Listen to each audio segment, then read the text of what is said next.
அன்புக்குரிய மாணவர்களே, அனைவருக்கும் வணக்கம். நாம் இன்று பார்க்கக்கூடியது 11ஆம் வகுப்பு கணினி பயன்பாடுகள் பாடம் 6 சொற்செயலி.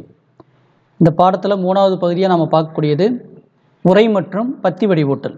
ஆமாம், இது வரைக்கும் எப்படி ஒரு டாக்குமெண்ட் உருவாக்குறது, சேவ் பண்ணுறது, அதே மாதிரி கட் காப்பி பேஸ்ட்டு ஸ்பெஷல் இதை பற்றியெல்லாம் நம்ம பார்த்தோம். இனி பார்க்கக்கூடியது அந்த டாக்குமெண்ட்டுக்கு என்னென்ன ஃபார்மேட்டிங்கெல்லாம் செய்யலாம், என்னென்ன வடிவூட்டல்லாம் செய்யலாம் அப்படிங்கிற பற்றி நம்ம பார்க்க போகிறோம். ஃபஸ்ட் இருக்கக்கூடியது பார்த்திங்கன்னா உரை வடிவூட்டல்.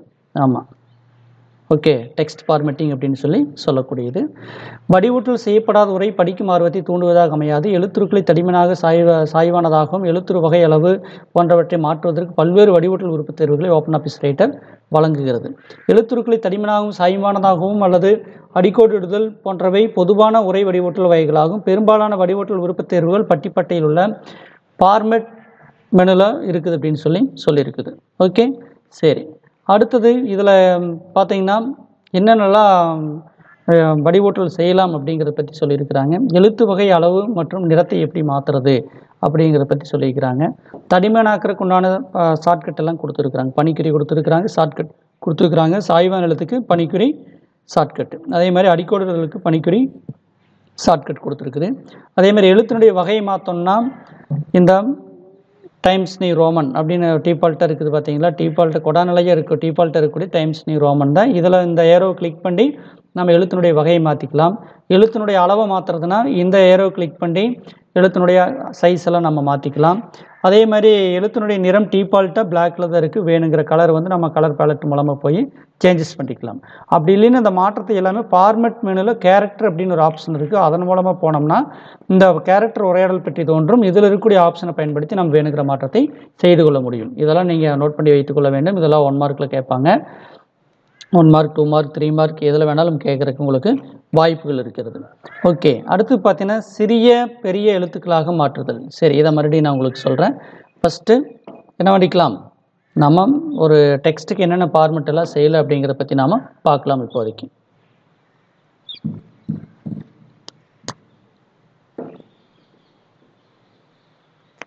வாங்க. டெக்ஸ்ட் இருக்குது. எழுத்தினுடைய வகையை மாற்றணும் அப்படின்னா இங்கே இருக்கக்கூடிய இந்த ஏரோ மார்க் இதை கிளிக் பண்ணினா இந்த நம்ம கம்ப்யூட்டரில் என்னென்னலாம் ஃபாண்ட் இன்ஸ்டால் பண்ணிக்கிறோமோ அது எல்லாம் இங்கே டிஸ்பிளே ஆகும். பாருங்கள், எல்லா வகையான ஃபாண்டுகளும் இங்கே டிஸ்பிளே ஆகும். வேணுங்கிற ஃபாண்டை நாம் சூஸ் பண்ணிக்கலாம். டிஃபால்ட்டு டைம்ஸ் நியூ ரோமன் தான் இருக்கும். வேணா என்ன பண்ணிக்கலாம், மாற்றிக்கலாம்.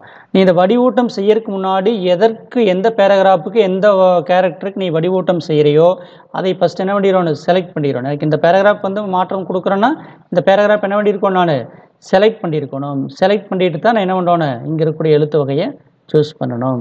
பாருங்கள், எழுத்து வகையை மாறிக்கிறத நீங்கள் பார்க்க முடியும். ஓகே, இப்போ வேறொரு எழுத்து வகை கொடுக்குறேன். பாருங்கள், எழுத்து வகை மாறுது எப்படிங்கிறத. அதேமாதிரி இதனுடைய சைஸு டிஃபால்ட்டாக 12 இருக்கும். வேணும்னு என்ன பண்ணிக்கலாம், இதனுடைய சைஸை மாற்றிக்கலாம். 18 வேணும்னா 18 கொடுத்துக்கலாம். இதனுடைய சைஸு மாறி இருக்குது. அதுபோக போல்டு, இத்தாலிக், அண்டர்லைன். ஆமாம், இங்கேயே ஃபார்மேட்டிங் டூல் பார்லேயும் இருக்குது. இங்கே பிங்கிற இந்த ஐக்கனை கிளிக் பண்ணினா எல்லாமே போல்டாக காமிக்கும். ஐ கிளிக் பண்ணினா எல்லாம் சாய்வாக காமிக்கும்.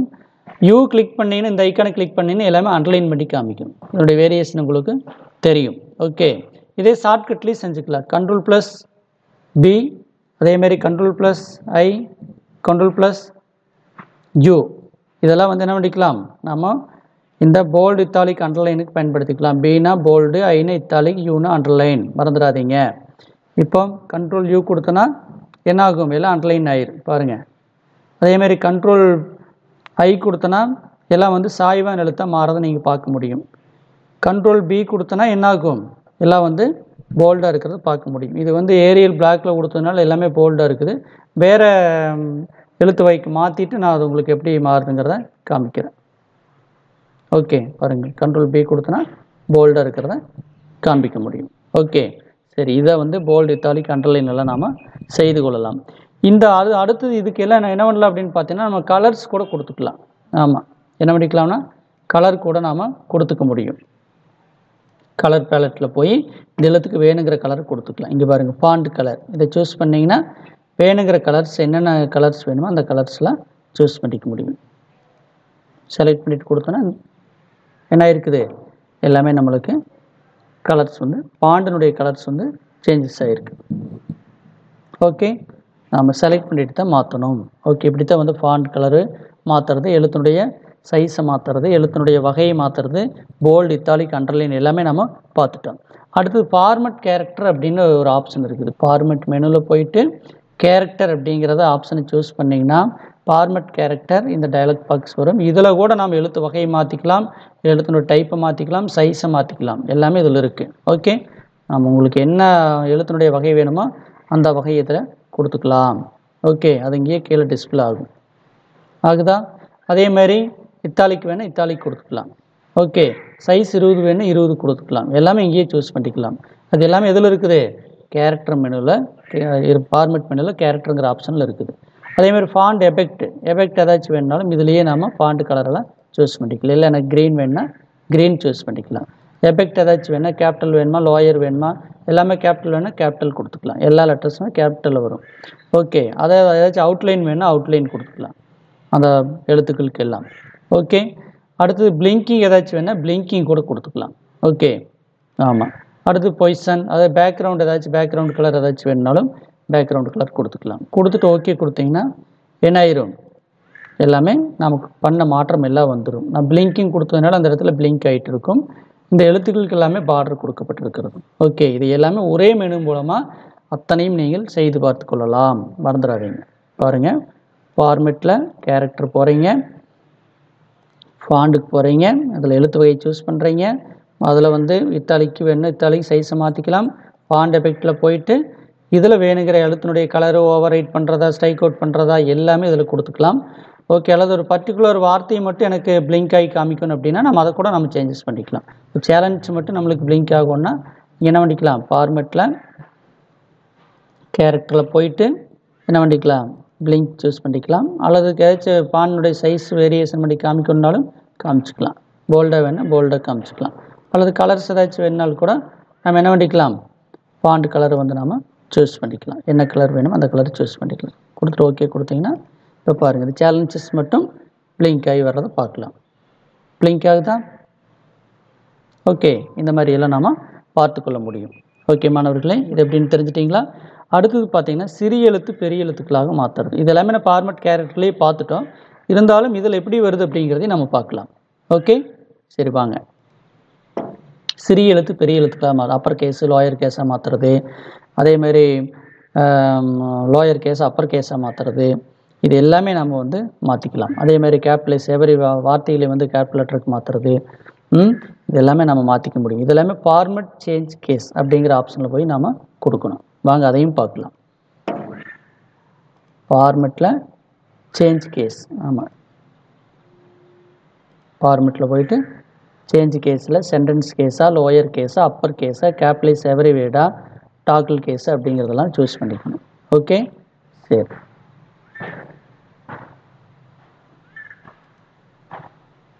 ஃபஸ்ட்டு தான் நீங்கள் தான் என்ன பண்ணிக்கணும்லாம் செலக்ட் பண்ணிக்கணும்.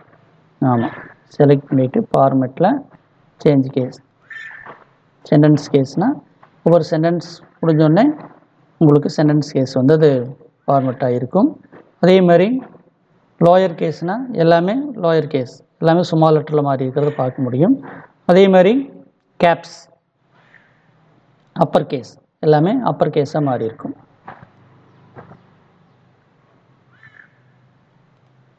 கேபிட்டலைஸ் ஒவ்வொரு வார்த்தையும் என்ன இருக்குது? ஃபஸ்ட் லெட்டர் கேபிட்டலைஸாக மாறி இருக்கும்.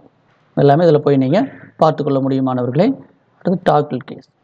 ஓகே, ஆமாம், ஃபஸ்ட் லெட்டர்லாம் ஸ்மால் இருக்குது, மீதி லெட்டர்லாம் கேப்ஸில் இருக்கும். ஓகே, இது எல்லாமே நாம் ஃபார்மட் கேரக்டரில் போய் நம்ம சேஞ்ச் பண்ணிக்க முடியும். அதே மாதிரி ஃபார்மட் சேஞ்ச் கேஸில் போய் நம்ம வேணுங்கிறத கேஸ் லோயர் கேஸா, அப்பர் கேஸா, டாக்கிள் கேஸா அப்படிங்கிறது, அதேமாதிரி ஒவ்வொரு வார்த்தையினுடைய ஸ்டார்டிங் வந்து கேபிட்டல் லெட்டர் வேணுமா அப்படிங்கிறது எல்லாமே நாம் பார்த்துக்கொள்ள முடியும். அடுத்தது பார்த்திங்கன்னா உரையை உயர்த்தி காட்டுதல். ஆமாம், இது இம்பார்ட்டன்ட் தான். உரையை உயர்த்தி காட்டுதல்ங்கிற டாபிக். ஒரு உரையை முக்கியமான பகுதிகளை படிப்பின் கவனத்திற்கு கொண்டு செல்ல உரையை அதாவது உரையை உயர்த்தி காட்டுதல், உரை வடிவூட்டல் எல்லாமே இதனுடைய நோக்கம் என்ன அப்படின்னு பார்த்தீங்கன்னா, அந்த உரையை பார்ப்பவர் படிப்பவர் வந்து ஒரு ஆர்வமூட்டுவதாக வந்து மாத்திரக்காகத்தான் அந்த உரையை வந்து வடிவமைக்கிற உரையை வந்து உயர்த்தி காட்டுறோம். இப்போ நம்ம புக்கே இருக்குது, டெக்ஸ்ட் புக்கு பிளாக் அண்ட் ஒயிட்லேயே இருந்தால் பார்க்குறக்கு ஒரு மாதிரி இருக்குது. இதே வந்து புக்கெல்லாம் அது ரொம்ப கலர்ஃபுல்லாக இருக்குது. அப்போ நம்ம பார்த்தாவே அந்த புக்கை வந்து படிக்கணும்னு தோணும். நம்மளுக்கு அந்த புக் எடுத்தாவே ஒரு இன்ட்ரெஸ்ட் இருக்கும். ஓகே, அது மாதிரி தான் ஒரு டாக்குமெண்ட் எடுக்கிற அப்படின்னா டாக்குமெண்ட் ரொம்ப கலர்ஃபுல்லாக ரொம்ப முக்கியமான வார்த்தைகள்லாம் ஹைலைட் பண்ணி காமிச்சிருக்குது அப்படின்னா அது யூஸரை வந்து என்ன பண்ணும், அட்ராக்ஷன் பண்ணும். அதைத்தான் வந்து என்ன சொல்கிறாங்கன்னா ஹைலைட் பண்ணி காமிக்கிறது அப்படின்னு சொல்கிறான். அது ஹைலைட்டுங்கிற பணிக்குறியும் பயன்படுத்திக்கலாம் அப்படிங்கிறதெல்லாம் சொல்லியிருக்கிறாங்க. நீங்கள் ஹைலைட் பண்ணதை திரும்ப வந்து மாற்றணும் அப்படின்னா பழைய நிலைமைக்கே கொண்டு வரணும் அப்படின்னா நோட் பில் அப்படிங்கிற ஆப்ஷனை வந்து சூஸ் பண்ண சொல்கிறான். மறந்துடாதீங்க, இதில் 1 மார்க்கில் கேட்பான். உயர்த்தி காட்டப்பட்ட உரையை சாதாரண உரையாக மாற்றுறதுக்கு நீங்கள் எந்த வண்ணத்தட்டில் எதை தேர்வு செய்ய வேண்டும் அப்படின்னா நோ பில் அப்படிங்கிற ஆப்ஷனை சூஸ் பண்ணணும். அதைத்தான் கொடுத்துருக்குறாங்க. வாங்க அது எப்படிங்கிறத நாம் பார்க்கலாம்.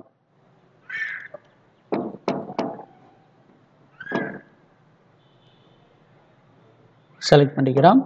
இங்கேயும் இந்த ஐக்கான் ஹைலைட் ஐக்கான் கிளிக் பண்ணிக்கங்க. இதில் என்ன கலர்ஸ் வேணாலும் நம்ம ஹைலைட் பண்ணிக்கலாம். எல்லோனா எல்லோ கொடுத்துக்கலாம். ஓகே, இது என்ன இருக்குது, ஹைலைட் பண்ணி காமிக்கப்பட்டிருக்கிறது. இல்லை எனக்கு வந்து ஹைலைட் பண்ணது வேண்டாம், எனக்கு ரிமூவ் பண்ணுன்னா நீங்கள் என்ன பண்ணிக்கணும், செலக்ட் பண்ணிவிட்டு இதே ஐக்கானை கிளிக் பண்ணிவிட்டு நோ பில் அப்படின்னு ஆப்ஷன் இருக்குது, இதை சூஸ் பண்ணிங்கன்னா ஹைலைட் பண்ணதை பழைய நிலைமைக்கு அந்த டெக்ஸ்ட் வந்து இடம்பெறும். இப்படி தான் வந்து ஹைலைட் பண்ணுறதை எப்படி ஹைலைட் பண்ணுறது, ஹைலைட் பண்ணது எப்படி ரிமூவ் பண்ணுறது அப்படிங்கிறத பற்றி பார்த்துருவோம். ஓகே, சரி. அடுத்தது வடிவூட்டல் தேர்வுகளை நீக்குதல். ஆமாம், நம்ம வடிவூட்டம் பண்ணதெல்லாம் நீக்கணும் அப்படின்னா ஃபஸ்ட்டு எல்லாமே செலக்ட் பண்ணிக்கணும். செலக்ட் பண்ணிட்டு கண்ட்ரோல் எம் கொடுத்தீங்கன்னா என்னென்ன ஃபார்மேட் பண்ணமோ அத்தனையுமே நீங்கிடும். ஓகே, பாருங்கள், கண்ட்ரோல் ஏ கொடுக்குறேன், அடுத்து கண்ட்ரோல் எம் கொடுக்குறேன். வடிவூட்டம் பண்ணதெல்லாமே என்ன ஆயிடுச்சு, பழைய நிலைமைக்கு வந்துருச்சு. ஓகே, இதெல்லாம் நீங்கள் கொஞ்சம் நோட் பண்ணி வைத்துக்கொள்ள வேண்டும். இதெல்லாம் 1 மார்க் உங்களுக்கு கேட்பாங்க. வடிவூட்டம் செய்ததை நீக்க என்ன ஷார்ட்கட் கீ பயன்படுத்தினா கண்ட்ரோல் ப்ளஸ் எம். அதுக்கு முன்னாடி என்ன பண்ணணும், அதை எல்லாமே நாம் தேர்வு செய்திருக்க வேண்டும். மறந்துடாதீங்க, அதையெல்லாம் என்ன பண்ணியிருக்கணும், தேர்வு செய்திருக்க வேண்டும். அடுத்தது மாணவர்களே, பத்தி வடிவூட்டல், பேராகிராஃப் அலைன்மெண்ட். ஆமாம், உரையை தட்டை செய்யும் போது நுழைவு பொத்தானை அழுத்தினால் ஒரு பத்தி உருவாகும். இவ்வாறு நுழைவு பொத்தானை அழுத்தப்படுவது வன்திருப்புதல் எனப்படும். ஆமாம், வன்திருப்புதல்னா என்னென்னு கேட்டுருவாங்க. ஒரு பேராகிராஃப் உருவாக்கணும் அப்படின்னா அதுக்கு என்டர் கீ ப்ரெஸ் பண்ணி நம்ம ஒரு பேராகிராஃப் உருவாக்கலாம். அந்த மாதிரி உருவாக்குறத என்ன சொல்கிறாங்கன்னா ஹார்ட் ரிட்டன் அப்படின்னு சொல்கிறாங்க. ஒரு பத்தின் வரிகள் தட்டை செய்யப்படும் போது பக்கத்தின் எந்த திசையில் அமைய வேண்டும் என்பது பத்தி இசை எனப்படும். ஆமாம், நம்ம டைப் பண்ணும்போது அது லெஃப்ட் சைடு வந்து அலைன்மெண்ட்டில் இருக்கணுமா, ரைட் சைடில் இருக்கணுமா, சென்ட்ரல் இருக்கணுமா, ஜஸ்டிஃபையில் இருக்கணுமா அப்படிங்கிறதெல்லாம் வந்து அதுக்கு தான் என்ன பேர் அப்படிங்கிறான்னா பத்தி இசைவு அப்படிங்கிற. இதெல்லாம் உங்களுக்கு 2 மார்க்களோடு கேட்கலாம். பத்தி இசைவுன்னு என்னென்னு.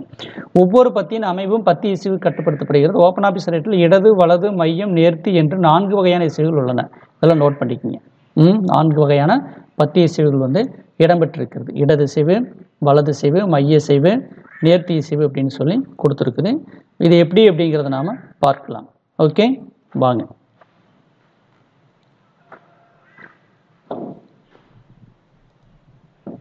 இப்போ இது எல்லாமே லெஃப்ட் அலைன்மெண்ட்டில் தான் இருக்குது. பார்த்தீங்கன்னாவே தெரியும், எல்லாமே இந்த பேராகிராஃப் எல்லாம் என்ன அலைன்மெண்ட்டில் இருக்குது, லெஃப்ட்டில் இருக்குது. இங்கே அலைன்மெண்ட் ஐக்கான் இருக்குது பாருங்கள், வச்சிங்கன்னாவே சொல்லிடும். இது align left, align centre, align right, align justify அப்படின்னு சொல்லியிருக்குது. ஷார்ட்கட்டையும் கொடுத்துருக்குறான் பாரு. கண்ட்ரோல் ப்ளஸ் எல்னா லெஃப்ட்டு, கண்ட்ரோல் ப்ளஸ் ஈனா மையம், கண்ட்ரோல் ப்ளஸ் ஆர்னா ரைட்டு, கண்ட்ரோல் ப்ளஸ் ஜேனா நேர்த்தி. ஓகே அப்படின்னு சொல்லக்கூடியது. இப்போ இது எல்லாமே லெஃப்ட் அலைன்மெண்ட்டில் தான் இருக்குது, அதனால அது லெஃப்ட் சூஸ் ஆகிருக்கிறது பார்த்தீங்கன்னா தெரியும். இப்போ எனக்கு சென்டர் வேணது கொடுத்தனா இல்லை சென்டர் அலைன்மெண்ட்டுக்கு மாறிடும். பார்த்தீங்கன்னா தெரியும். இது வந்து ரைட் அலைன்மெண்ட்டு. லெஃப்ட் சைடெல்லாம் வந்து அலைன் இல்லாமல் ரைட் சைடு அலைன்மெண்ட் இருந்தால் ரைட்டு. இதே வந்து லெஃப்ட் கொடுத்தனா இங்கே பாருங்க, இப்போ லெஃப்ட் சைடு அலைன்மெண்ட்டாக இருக்குது, ரைட் சைடு அலைன் இல்லாமல் இருக்கும். ஓகே, இதே ஜஸ்டிஃபை கொடுத்தனா லெஃப்ட் ரைட்டு ரெண்டையுமே வந்து உங்களுக்கு அலைன் பண்ணி காமிச்சிருக்கும். பாருங்கள், இதை நம்ம மறுபடியும் ஒரு 4 பேராகிராஃபே மாற்றி உங்களுக்கு காமிக்கிறேன். அப்போ தான் உங்களுக்கு என்னுடைய சேஞ்சஸ் என்ன அப்படிங்கிறது தெரியும்.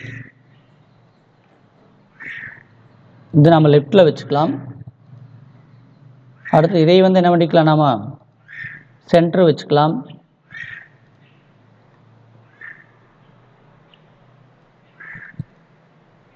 இதையே ரைட் வச்சுக்கலாம். இதையே ஜஸ்டிஃபை வச்சுக்கலாம். ஓகே, பார்த்தீங்கன்னா தெரியுது, ரைட் அலைன்மெண்ட் லெஃப்ட் அலைன்மெண்ட்டில் இருக்குது, இது ரைட் அலைன்மெண்ட்டில் இருக்குது, சரி சென்டர் அலைன்மெண்ட்டில் இருக்குது, இது ரைட் அலைன்மெண்ட்டில் இருக்குது, இது நேர்த்தியில் இருக்குது. ஓகே, ஜஸ்டிஃபையில் இருக்குது. ஜஸ்டிஃபைனா லெஃப்ட் ரைட் ரெண்டு அதே வேர்டுகளில் அட்ஜஸ்ட் பண்ணி கரெக்டாக ஈவனாக பிரித்து உங்களுக்கு டிஸ்பிளே பண்ணி காமிக்கும். ஓகே, இதுக்கு ஷார்ட்கட்டு கண்ட்ரோல் ப்ளஸ் எல்னா லெஃப்ட்டு, கண்ட்ரோல் ப்ளஸ் ஆர்னா ரைட்டு, கண்ட்ரோல் ப்ளஸ் ஈனா மையம், கண்ட்ரோல் ப்ளஸ் ஜேனா நேர்த்திசைவு அப்படின்னு சொல்லி சொல்லக்கூடியது. ஓகே மாணவர்களே, பத்தியசைவுகள்னா என்ன அப்படின்னு சொல்லி தெரிஞ்சிட்டிங்களா? அதற்குண்டான ஷார்ட்கட் எல்லாம் தான் இங்கே கொடுத்துருக்குது. இதெல்லாம் நீங்கள் நோட் பண்ணி வைத்துக்கொள்ள வேண்டும். அப்படி இல்லைனாலும் ஃபார்மெட்டில் பேராகிராஃப் ஆப்ஷனில் போய் நம்ம வேணுங்கிற அலைன்மெண்ட்டை மாற்றலாம். பாருங்கள், 4 அலைன்மெண்ட்டை உங்களுக்கு இங்கே விளக்கிக்கிறாங்க. பாருங்கள், ஃபார்மெட் மெனுவில் போயிட்டு பேராகிராஃபில் போயிட்டு என்ன பண்ணிக்கலாம், நம்ம லெஃப்ட் ரைட் எல்லாமே அலைன்மெண்ட்டில் பாருங்கள். லெஃப்ட் ரைட்டு சென்டர் ஜஸ்டிஃபை எல்லாமே நாம் கொடுத்துக்கலாம். இங்கே போய் கூட நம்ம மாற்றிக்க முடியும். ஓகே, நம்ம ஃபார்மெட்டில் பேராகிராஃப் மறந்துடாதீங்க. அலைன்மெண்ட்டில் போனீங்கன்னா நம்ம சேஞ்சஸ் பண்ணிக்கலாம். சரி, அடுத்து வரி இடைவெளி. பேராகிராஃப் அதாவது லைன் பேஸ் கொடுக்கறது. வரி இடைவெளி என்பது ஒரு பத்தின் ஒரு வரிக்கும் மற்றொரு வரிக்கும் இடையுள்ள அளவை தீர்மானிக்கும். வரி இடைவெளிங்கிறது என்ன, நம்ம டைப் பண்ணுறோம், ஒரு வரிக்கு இன்னொரு வரிக்கு இருக்கக்கூடிய இந்த இடைவெளியை தான் நான் என்ன சொல்கிறோம்னா வரி இடைவெளி அப்படின்னு சொல்லி சொல்கிறேன். கொடாநிலையாக ஒவ்வொரு வரிக்கும் இடையில எத்தனை பேஸ் இருக்குதுன்னு பார்த்தீங்கன்னா சிங்கிள் பேஸ் தான் இருக்குது. வரி இடைவெளி என்ன இருக்குது, சிங்கிள் பேஸ் தான், அதில் எந்த மாற்றம் கிடையாது. அதெல்லாம் 1 மார்க்கில் கேட்பாங்க, நோட் பண்ணி வச்சுக்கோங்க. ஓகே, அதே மாதிரி ஓப்பன் ஆஃபீஸ் மேல்மீட்பு பட்டியின் மூலம் எளிதாக வரி இடைவெளி அமைக்க அந்த பத்தியின் வரி வார்த்தை அல்லது சொற்றொடை தேர்வு செய்து வலது பொத்தானை கிளிக் செய்தால் தோன்றும் மேல்மீட்பு பட்டியில் உள்ள லைன் பேசிங் என்ற தேர்வை கிளிக் செய்யவும். இப்போது தோன்றும் சிங்கிள், 1.5 அல்லது டபுள் போன்ற ஏதேனும் வரி இடைவெளியை தேர்வு செய்யலாம் அப்படிங்கிறான். ஆமாம், நான் பேராகிராஃபுக்கு என்ன அலைன்மெண்ட்டு அந்த லைன் பேசிங் வேணுமோ அதை கொடுத்து என்ன பண்ணிக்கலாம், நம்ம மாற்றி அமைத்துக்கலாம் அப்படின்னு சொல்லி சொல்கிறாங்க. அது எப்படிங்கிறது பார்க்கலாம் வாங்க. நீங்கள் இதில் ரைட் கிளிக் பண்ணிங்கனாவே லைன் பேசிங் வரும். இதில் சிங்கிள் வேணுமா, 1.5 வேணுமா, டபுள் வேணுமான்னு கொடுத்துக்கலாம். 1.5னா 1.5 பாருங்கள், இது 1.5 இருக்குது. அல்லது இல்லை சார் எனக்கு இது டபுளில் வேணும்னா ரைட் கிளிக் பண்ணிவிட்டு லைன் பேசிங்கில் போய்ட்டு என்ன பண்ணிக்கலாம், இது எனக்கு டபுள் வேணும், அது டபுளுக்கு மாறி இருக்கும். ஓகே, இப்படி தான் லைன் பேசிங் கொடுக்கலாம். ஓகே, மறந்துடாதீங்க. ஃபார்மெட்டில் போயிட்டு கூட கொடுக்கலாம். ஃபார்மெட்டில் என்ன பண்ணிக்கலாம், பேராகிராஃப் கொடுத்துட்டு இண்டென்ட் அண்ட் பேசிங்கில் நாம் லைன் பேசிங் இதில் பார்த்தீங்கன்னா single, 1.5, double, proportional, at least, leading, fixed அப்படின்னு சொல்லிட்டு ஒரு 7 வகையான லைன் பேசிங் இருக்குது. இதில் வேணுங்கிறது என்ன பண்ணிக்கலாம், நாம் சூஸ் பண்ணிக்கலாம். 1.5 வேணும் 1.5, டபுள் வேணும் டபுள் கொடுத்துட்டோம்னா சேஞ்சஸ் ஆகிறது நீங்கள் பார்க்க முடியும். ஓகே கொடுத்துட்டு ஓகே கொடுத்தீங்கன்னா லைன் பேசிங் மாறி இருக்கும். இப்போ லைன் பேசிங் மாறி இருக்கும், ஃபார்மெட் மெனுவில் தான் போகணும், பேராகிராஃபில் போகணும், மறந்துடாதீங்க. சரி, ஓகே மாணவர்களே, அடுத்தது உரையை உள்தள்ளல். ஆமாம், மறந்துடாதீங்க. லைன் பேசிங் ஒரு 7 வகையில் இருக்குது, நோட் பண்ணிக்கங்க. ஏதாச்சும் உங்களுக்கு 1 மார்க்கில் கேட்பாங்க, 2 மார்க்கில் கூட வரி இடைவெளியின் வகைகளை எழுதுக அப்படின்னு சொல்லி கேட்டாலும் ஆச்சரியப்படுறதுக்கு இல்லை. அதனால் நீங்கள் இதையெல்லாம் நீங்கள் நோட் பண்ணி வைத்துக்கொள்ள வேண்டும். ஓகே, சரி, அடுத்தது நெக்ஸ்ட் உரையை உள்தள்ளல். ஆமாம், இண்டென்ட், டெக்ஸ்ட் இண்டென்ட்னு சொல்லி சொல்லக்கூடியது. அதே மாதிரி நாம் ஒவ்வொரு பேராகிராஃபை டைப் பண்ணும்போது லெஃப்ட் சைடு இருந்து ஒரு அங்குலம் நாம் உரையை உள்தள்ளி காமிப்போம். அப்போ தான் பேராகிராஃப் நீட்டாக இருக்கிற மாதிரி நம்மளுக்கு ஒரு தோற்றம் தெரியும். அப்போ அந்த உள்தள்ளல் ரொம்ப முக்கியமான ஒன்று அப்படின்னு சொல்லியிருக்கிறாங்க. அதில் பார்த்தீங்கன்னா நம்ம டேப்பை யூஸ் பண்ணி கூட நம்ம உள்தள்ளலாம். இதில் 4 வகையான உள்தள்ளலை பயன்படுத்துகிறோம். Left indent, right indent, first line indent, hanging இண்டென்ட்டுன்னு சொல்லிட்டு 4 டைப்ஸ் அதில் பிரிக்கிறாங்க. இடது உள்தள்ளல்னால் இடது பக்கமாக இருந்து அரையங்களும் உள்தள்ளப்படும். ஓகே, பாருங்கள், ஒரு பக்கத்தின் இடது ஓரத்திலிருந்து பத்தி அமைந்துள்ள இடைவெளியை இடது உள்தள்ளல் கட்டுப்படுத்தும். இது கொடாநிலை உள்தள்ளலாகும். இன்க்ரீஸ் இண்டென்ட் பணிக்குறியை ஒவ்வொரு முறையும் கிளிக் செய்தால் பத்தி இடது ஓரத்திலிருந்து அரையங்களும் உள்தள்ளப்படும். இப்போ ஒரு பேராகிராஃபில் நம்ம ஒரு உள்தள்ளி காமிக்கணும், அரையங்கள் உள்தள்ளி காமிக்கணும் அப்படின்னா நம்ம என்ன பண்ணலாம், இன்க்ரீஸ் இண்டென்ட்டுங்கிற ஐக்கானை கிளிக் பண்ணலாம். அப்படி இல்லைன்னா ஃபார்மெட்டில் பேராகிராஃப் இண்டென்ட் அப்படிங்கிற ஆப்ஷனை சூஸ் பண்ணலாம். ஃபார்மெட்டில் பேராகிராஃப் இண்டென்ட் அண்ட் பேசிங்கிற ஆப்ஷனை சூஸ் பண்ணி என்ன பண்ணலாம், நம்ம உரையை உள்தள்ளி காண்பிக்கலாம். அதைத்தான் இங்கே சொல்கிறாங்க, வேற ஒன்றும் இல்லை. இது பாருங்கள், இங்கே இண்டென்ட்டே கொடுக்கல. இப்போ நான் ஃபார்மெட்டில் போயிட்டு பேராகிராஃபில் போயிட்டு இண்டென்ட் அண்ட் ஸ்பேசிங்கில் போகிறேன். இப்போ பிஃபோர் டெக்ஸ்ட் ஆமாம் கொடுத்துட்டு ஓகே கொடுக்குறேன். என்ன இருக்குது, இந்த பேராகிராஃப் உள்தள்ளப்பட்டிருக்கிறது. அப்படி இல்லைன்னா இங்கே இண்டென்ட் ஐக்கானே இருக்குது பாருங்கள், increase indent icon once click பண்ணினா அரையங்களும் உள்தள்ளப்படும். பாருங்கள், இது ரைட் இண்டென்ட்டு, இன்க்ரீஸ் இண்டென்ட்டு, இது டிக்ரீஸ் இண்டென்ட்டு. இது எல்லாமே நம்ம மெனு மூலமாக போய் செஞ்சுக்கலாம். ஃபார்மெட் பேராகிராஃபில் கூட போயிட்டு பிஃபோர் ஆஃப்டர் கூட கொடுத்துக்கலாம். பாருங்கள், மாத்திரம் ஓகே. அதே மாதிரி ஃபார்மெட்டில் போயிட்டு பேராகிராஃபில் போயிட்டு என்ன பண்ணுறா ஆஃப்டர். ஓகே, இந்த மாதிரி எல்லாம் கூட நாம் இண்டென்ட்டை கொடுத்துக்க முடியும். ஓகே மாணவர்களே, சரி எப்படி இண்டென்ட்டு டிக்ரீஸ் இண்டென்ட்டு இன்க்ரீஸ் இண்டென்ட் எல்லாம் பார்த்துட்டிங்களா என்னங்கிறத. சரி வாங்க அடுத்து என்ன கொடுத்துருக்குறாங்க பார்க்கலாம். இந்த ஃபார்மட் பேராகிராஃப் தான் சொல்லிக்கிறேன். உரையாடல் பட்டியல் மூலம் வலது உள்தள்ளல் செய்ய ஃபார்மட் பேராகிராஃப் தட்டலை தேர்வு செய்து ஆஃப்டர் டெக்ஸ்டுவல் பட்டியல் வலது உள்தள்ளலுக்கான வேண்டிய அளவை தட்டு செய்தல் பத்தி வலது உள்தள்ளல் செய்யப்படும். முதல் வரியை உள்தள்ளல் அப்படின்னா ஒரு பத்தி தட்டு செய்ய தொடங்கும் போது அதன் முதல் வரியை உள்தள்ளி அமைப்பது இயல்பான முறையாகும். ஃபார்மட் பேராகிராஃபில் இண்டென்ட் அண்ட் பேஜிங்கில் ஃபர்ஸ்ட் லைனுங்கிற ஆப்ஷனை சூஸ் பண்ண சொல்கிறேன். பாருங்கள், ஃபர்ஸ்ட் லைனை மட்டும் நாம் உள்தள்ளி காமிக்கணும் அப்படின்னா என்ன பண்ணிக்கலாம், ஃபார்மெட்டில் பேராகிராஃபில் இண்டென்ட் அண்ட் ஸ்பேஸிங்கில் போய் ஃபஸ்ட் லைன் இந்த மட்டும் நாம் அளவு கொடுத்துட்டு ஓகே கொடுத்தோம்னா ஃபஸ்ட் லைன் மட்டும் உள்தள்ளி காண்பிக்கப்படும். பாருங்கள், இன்னும் நான் உங்களுக்கு அளவு அதிகமாக கொடுக்கும்போது அதில் என்ன மாற்றம் வருது அப்படிங்கிறத நம்ம லைவாக பார்க்க முடியும். ஓகே, ஃபஸ்ட் லைன் மட்டும் உள்தள்ளப்படும், மற்ற லைன்கள்லாம் உள்தள்ளி காண்பிக்கப்பட்டிருக்காது. அதுக்கடுத்து பார்த்தீங்கன்னா கேங்கிங் இண்டென்ட். ஆமாம், அது இம்பார்ட்டன்ட். ஆமாம், தொங்கும் உள்தள்ளல் அப்படின்னு சொல்லக்கூடியது. இது ஃபஸ்ட் லைன் மட்டும் எப்படி இருக்குன்னு பார்த்தீங்கன்னா எதிர்மை ஒரு பேய் கொடுக்கும்போது அந்த மார்ஜினுக்கு வெளியில் லெஃப்ட் சைடு தொங்கிட்டு இருக்கும். அதனால் இதுக்கு பேர் தொங்கும் உள்தள்ளல் அப்படின்னு சொல்கிறாங்க. இது முதல் வரியானது இதர வரிகளை காட்டிலும் இடதோரத்திலிருந்து வெளியே இருக்கும் அப்படின்னு சொல்லியிருக்குது. ஓகே, ஃபஸ்ட் லைன் விருப்பத்தில் எதிர்மை எண்ணை குறிப்பிட்டால் தொங்கும் உள்தள்ளல் ஏற்படும் சொல்லியிருக்கிறாங்க. இதை எப்படின்னு பார்க்கலாம் வாங்க. ஃபார்மெட்டில் பேராகிராஃபுக்கு போகிறோம். ஃபஸ்ட் லைன்லேயே நாம் பாசிட்டிவ் வேல்யூக்கு பதிலாக நெகட்டிவ் வேல்யூ கொடுக்குறோம். பாருங்கள், மைனஸில் கொடுக்குறோம். ஓகே, இப்போ என்ன ஆயிடுச்சு, இந்த லைன் மற்ற வரிகளை காட்டிலும் வெளியில் தொங்கிட்டு இருக்குது. அதனால் இதுக்கு பேர் கேங்கிங் இண்டென்ட். அப்போ எதிர்மறை எண்ணை கொடுக்கும்போது தொங்கும் உள்தள்ளல் உருவாகும், மறந்துடாதீங்க. ஓகே, சரி. அதுக்கடுத்தது பாருங்கள், இது எல்லாமே நாம் இங்கேயே ரைட் கிளிக் மெனுவுக்கு போக தேவையில்லை. இதுக்குள்ள வச்சு ரைட் கிளிக் பண்ணிவிட்டு என்ன பண்ணிக்கலாம், அலைன்மெண்ட் பண்ணுறது, லைன் பேசிங் பண்ணுறது, ஸ்டைல் பண்ணுறது, கேரக்டர் பண்ணுறது, பேராகிராஃப், பேஜ், இது எல்லாமே இதுலேயே கொடுத்துக்கலாம். கேஸ் கேரக்டர் நமக்கு பார்த்தியா அத்தனையுமே நம்ம ரைட் கிளிக் பண்ணி கூட செய்துக்கலாம். ஓகே மாணவர்களே, சரி வாங்க இதுலேயே நம்ம அடுத்த டாபிக் போகிறோம். புல்லட் குறி மற்றும் எண் வரிசை. இந்த புல்லட் குறி மற்றும் எண் வரிசைங்கிறது வேற ஒன்றும் இல்லை. இப்போ நாம் ஒரு டாக்குமெண்ட் டைப் பண்ணுறோம். டைப் பண்ணும்போது அதுக்கு நிறையா ஒவ்வொரு வரிக்கு முன்னாடியும் ஒரு ஸ்டார் மார்க்கோ அல்லது ஏரோ மார்க்கோ வேணும். அதே மாதிரி ஒவ்வொரு லைனுக்கு நம்ம வரிசை எண்ணெல்லாம் கொடுக்கணும். அப்படின்னா நம்ம இந்த நம்பரிங் புல்லட்டை பயன்படுத்தலாம். அந்த டெக்ஸ்ட்டை நாம் ஒரு பயனுள்ளதாக எளிமையாக பார்த்து தெரிஞ்சு கொள்ளக்கூடிய வகையில் மாற்றி அமைக்கிறதுக்காகத்தான் இந்த நம்பரிங் புல்லட்டெல்லாம் நாம் பயன்படுத்துகிறோம். ஓகே, புல்லட் குறியீடுனா வேறு மாதிரி நினச்சிக்க வேண்டாம். புல்லட் குறியீடுங்கிறது என்னது, எல்லாமே பார்த்தீங்கன்னா அந்த குறியீடு சிம்பிள் தான். நம்ம tick mark, into mark, star mark, அதே மாதிரி அந்த பபுள் சிம்பிள், இதெல்லாம் தான் புல்லட் குறியீடுன்னு சொல்கிறோம். நம்பரிங் அப்படிங்கிறது வேற ஒன்றும் இல்லை.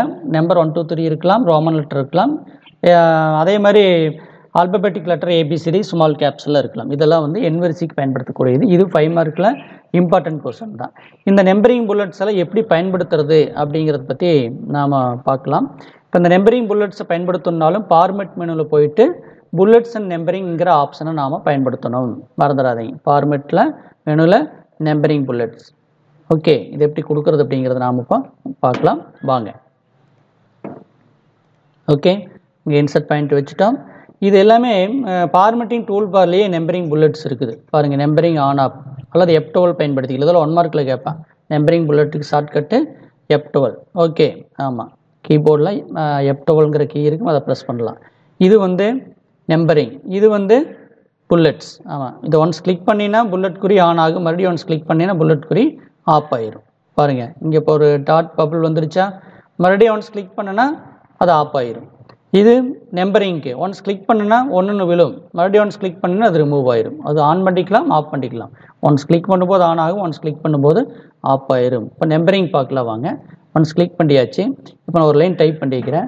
அடுத்த லைனுக்கு போகிறேன் அப்படின்னா டிஃபால்ட்டாக அதே நம்பர் 2ன்னு கொடுத்துக்கு. அடுத்து இன்னொரு லைனுக்கு போகிறேன் அப்படின்னா அதே ஆட்டோமேட்டிக்காக 3ன்னு கொடுத்துக்கு. இன்னொரு லைனுக்கு போகிறேன்னா ஆட்டோமேட்டிக்காக 4ன்னு கொடுத்துக்கு. பாருங்கள், அதே லைன் நம்பரை வரிசை என்ன சேர்த்துக்கொள்ளும். இதுதான் நம்பரிங். ஓகே, அடுத்து புல்லட் குறியீடு. இது பாருங்கள், அடுத்த லைனுக்கு போகிறேன், அதே புல்லட் குறியீடை போட்டுக்கும். அடுத்து என்ட்ரு அடிக்கிறேன், மறுபடியும் என்ட்ரு அடிக்கிறேன். காலி வரிகளுக்கெல்லாம் நம்பரிங் புல்லட் இடம்பெறாது. பாருங்கள், கொடுத்த புல்லட் குறியீடு வருது, அதில் எந்த தகவல் கொடுக்கல என்ட்ரு அடிக்கிறேன் அது புல்லட் குறி வந்து நீக்கப்படுகிறது. அப்போ காலி வரிகளுக்கெல்லாம் புல்லட் குறி வராது அப்படிங்கிற விஷயத்தை நீங்கள் தெரிந்து கொள்ள வேண்டும். இது வந்து நாம் ஃபார்மேட்டிங் டூல் பார் மூலமாக போனோம். அப்படி இல்லைன்னா இங்கேயே மவுஸை ரைட் கிளிக் பண்ணிட்டு கூட நம்பரிங் புல்லட்டு போனால் நம்பரிங் புல்லட் அந்த டயலாக் பாக்ஸ் வந்து டிஸ்பிளே ஆகும். இதில் புல்லட் குறியீடு என்ன வேணுமோ அதை சூஸ் பண்ணிக்கலாம். இந்த மாதிரி வேணும், இந்த மாதிரி கொடுத்துக்கலாம். பாருங்கள், கொடுத்துட்டு ஓகே கொடுக்குறேன், மாறிடுச்செல்லாம். அதே மாதிரி இங்கே வச்சுட்டு நான் வந்து நம்பரிங் புல்லட் குறியீடு வேறு மாதிரி கொடுக்குறேன். பாருங்கள், எனக்கு இந்த மாதிரி சிம்பிள் வேணுன்னா ஓகே கொடுங்க.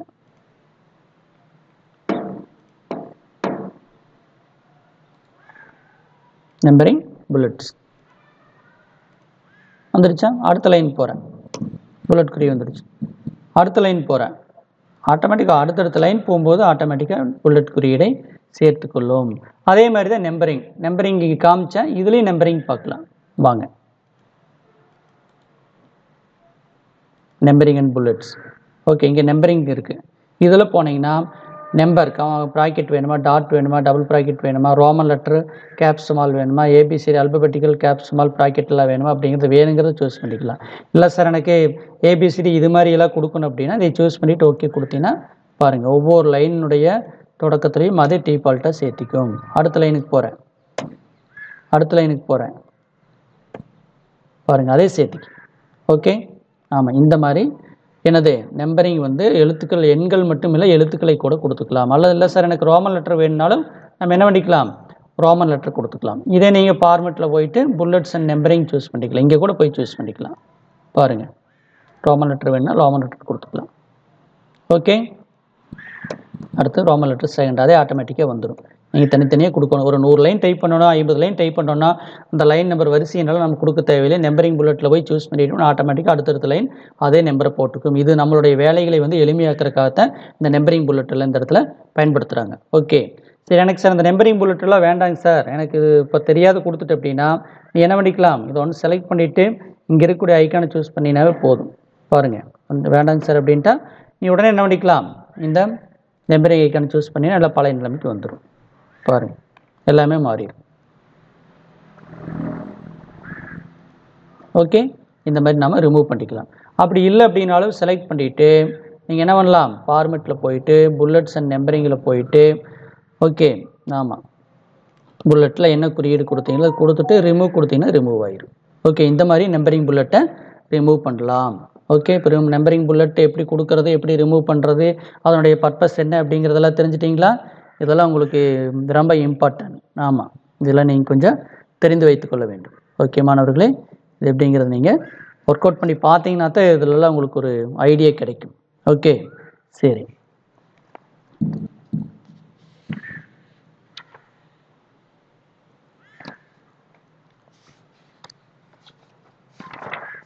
அடுத்தது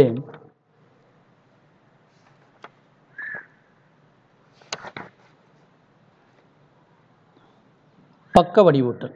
ஆமாம், பேராகிராஃப் பேஜ் அலைன்மெண்ட். ஆமாம், அடுத்து நாம் பார்க்கக்கூடியது என்ன அப்படின்னு பார்த்தீங்கன்னா பேஜ் அலைன்மெண்ட்டை பற்றி பார்க்க போகிறோம். பாருங்கள், நம்பரிங் புல்லட்டை பற்றி இங்கெல்லாம் கொடுத்துருக்குது, இதெல்லாம் நீங்கள் நோட் பண்ணி வைத்துக்கொள்ள வேண்டும். ஆமாம், அடுத்தது பக்க வடிவூட்டல். ஆமாம், பேஜ் அலைன்மெண்ட் சொற்செயலின் ஒரு முக்கிய பணி பக்க வடிவூட்டல் ஆகும். பக்க வடிவூட்டல் என்பது பக்கத்தின் ஓரம், பக்க எண், பக்க அமைப்பு, தலைப்பு மற்றும் அடிக்குறிப்பு போன்ற பக்கத்தின் பண்புகளை வடிவூட்டல் செய்வதாகும் அப்படின்னு சொல்கிறேன். ஒரு பேஜுக்கு தேவையான மாற்றங்களை வடிவூட்டலை செய்வது தான் பக்க வடிவமைப்பு அப்படின்னு சொல்கிறாங்க. அது வந்து மார்ஜினை சேஞ்ச் பண்ணலாம், பக்க எண் கொடுக்கலாம், பக்கத்தினுடைய அமைப்பு மாற்றலாம், தலைப்பு கொடுக்கலாம், அடிக்குறிப்பு கொடுக்கலாம். இதெல்லாமே வந்து பக்க வடிவூட்டலில் இடம்பெறக்கூடியது. இப்போ பக்க அளவு மற்றும் பக்கோரங்களை மாற்ற அப்படின்னு சொல்லியிருக்கிறாங்க. பக்க அளவை மாற்ற ரைட்டில் ஒரு பக்க அளவு A4 அச்சிடும் தாளின் அளவு 8.5 × 11 கொடா நிலையாக இருக்கும். அதாவது இந்த ரைட்டரை பொறுத்த வரைக்கும் இதனுடைய தாளின் உடைய அளவு எப்படி இருக்குன்னு A4 சீட் அளவு 8.5 × 11 அங்குலம். இது இதனுடைய அளவு, மறந்துடாதீங்க. இதெல்லாம் 1 மார்க்கில் கேட்பாங்க. டிஃபால்ட்டாக இருக்கக்கூடிய அளவு 8.5 × 11 அப்படின்னு சொல்லக்கூடியது. பக்கத்தின் அளவை மாற்றுவதற்கு என்ன பண்ணுவோன்னு அந்த பக்கத்தை தேர்வு செஞ்சுட்டு ஃபார்மெட் மெனுவில் பேஜுங்கிற ஆப்ஷனை சூஸ் பண்ணணும். ஓகே, ஃபார்மெட் மெனுவில் பேஜுங்கிற ஆப்ஷனை சூஸ் பண்ணிவிட்டு அதில் வரக்கூடிய பேஜ் டேப்பை கிளிக் பண்ணி வேணுங்கிற மாற்றத்தை வந்து நாம் செய்யலாம் அப்படிங்கிறது சொல்லியிருக்கிறாங்க. அதுக்குண்டான டயலாக் பாக்ஸை இங்கே கொடுத்துருக்குது. ஓகே, இது எப்படிங்கிறதெல்லாம் நாம் பார்க்கலாம் வாங்க.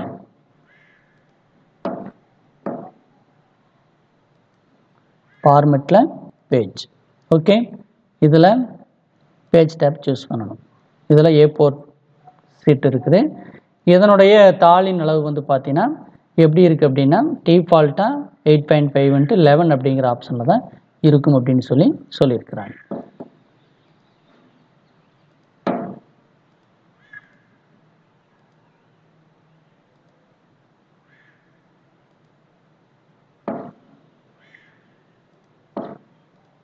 ஓகே, அங்கே ஃபார்மெட்டில் பேஜ் மறந்துடாதீங்க. ஓகே, சரி. இதில் வந்து பேஜில் ஃபார்மெட்டில் அகலம் எவ்வளவு, உயரம் எவ்வளவு அப்படின்னுலாம் உங்களுக்கு டிஃபால்ட்டாக கொடுத்துருக்கும்.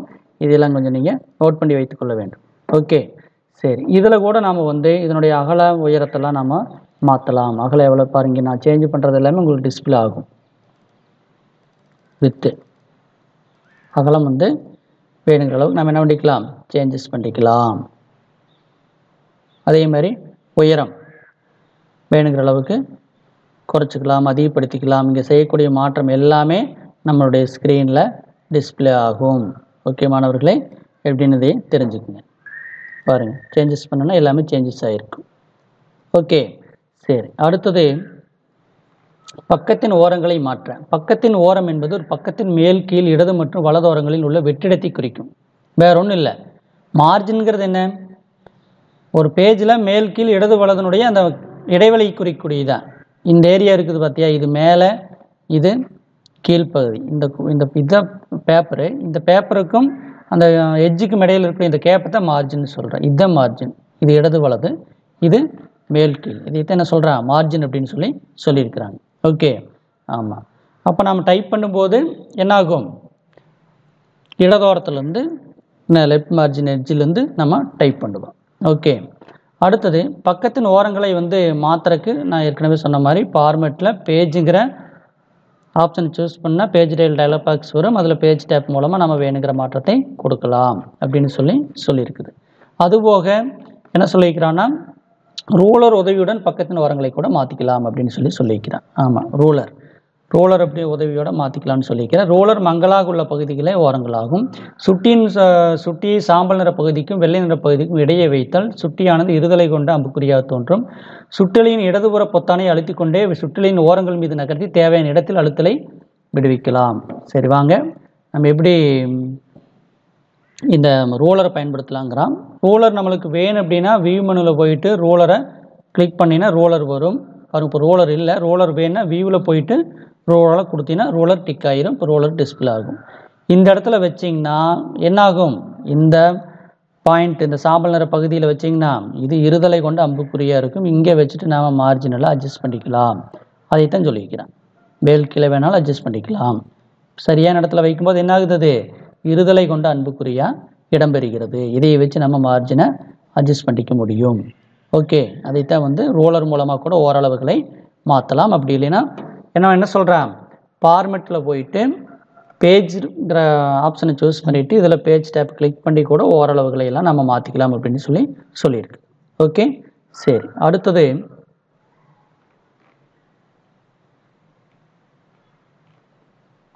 பக்க அமைவு. ஆமாம், அடுத்தது என்ன பார்க்க போகிறோம்னா பக்க அமைவு பார்க்க போகிறோம். பக்க அமைவு பார்த்தீங்கன்னா 2 வகையாக பிரிக்கிறாங்க. ஒன்று லேண்ட்ஸ்கேப், இன்னொன்று போர்ட்ரேட். பக்கவாக்கு வடிவம், நீளவாக்கு வடிவம் அப்படின்னு பிரிக்கிறாங்க. பக்கவாக்கு, நீளவாக்கு அப்படின்னு பிரிக்கிறாங்க. இந்த பக்கவாக்கு நீளவாக்கு வடிவத்தை எப்படி கொண்டு வரது அப்படின்னு பார்த்தீங்கன்னா இது ஒன்றும் இல்லை, இதே ஃபார்மெட் மெனுலேயே தான் நம்ம வந்து பேஜ் டயலாக் பாக்ஸில் போயிட்டு என்ன சொல்கிறோம், இங்கே பேஜ் டேப்பை கிளிக் பண்ணிவிட்டு இதில் ஓரியன்டேஷன் பகுதியில் போர்ட்ரேட் லேண்ட்ஸ்கேப்னு இருக்குது. நல்லா ஞாபகம் வச்சுக்கேன். அதாவது ஒரு பக்கத்தினுடைய அளவை போர்ட்ரேட்டாக லேண்ட்ஸ்கேப்பானு மாற்றணும் அப்படின்னா ஃபார்மெட்டில் பேஜ் கிளிக் பண்ணிங்கன்னா பேஜ் டயலாக் பாக்ஸ் டிஸ்பிளே ஆகும். அதில் பேஜ் டேப் கிளிக் பண்ணிங்கன்னா ஓரியன்டேஷன் பகுதியில் போர்ட்ரேட் லேண்ட்ஸ்கேப்னு இருக்குது. டிஃபால்ட்டாக போர்ட்ரேட் தான் இருக்கும். பார்த்தீங்கன்னா அகலம் குறைவாகவும் உயரம் அதிகமாக இருக்கும்.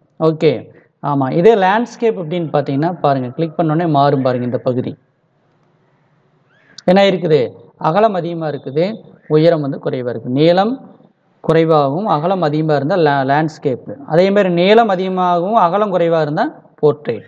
மாறுறது தெரியுதா, போர்ட்ரேட் லேண்ட்ஸ்கேப் இங்கே மாறுதா.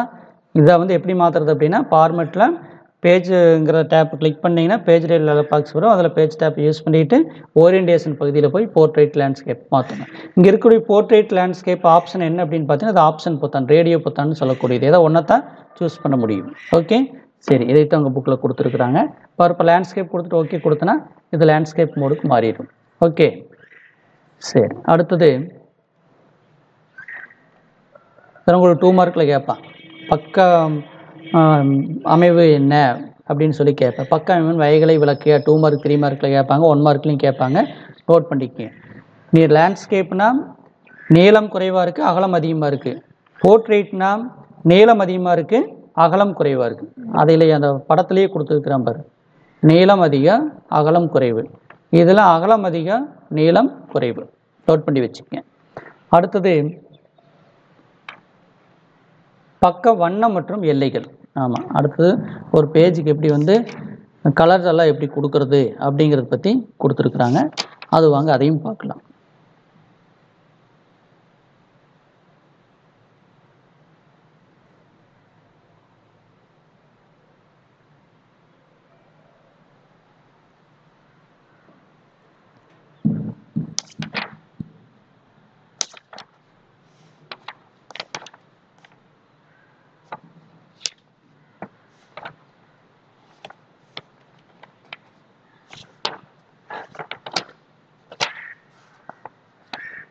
சரி, பக்கத்தினுடைய அளவை எப்படி மாற்றுறது அப்படிங்கிறத பற்றியெல்லாம் நாம் பார்க்கலாம். சரி, ஓகே மாணவர்களே, இந்த பாடத்தினுடைய 3வது பகுதி நம்ம இத்துடன் முடிச்சுக்கலாம். இதனுடைய 4வது பகுதி நாம் அடுத்த வகுப்பில் சந்திப்போம். நன்றி மாணவர்களே, வணக்கம்.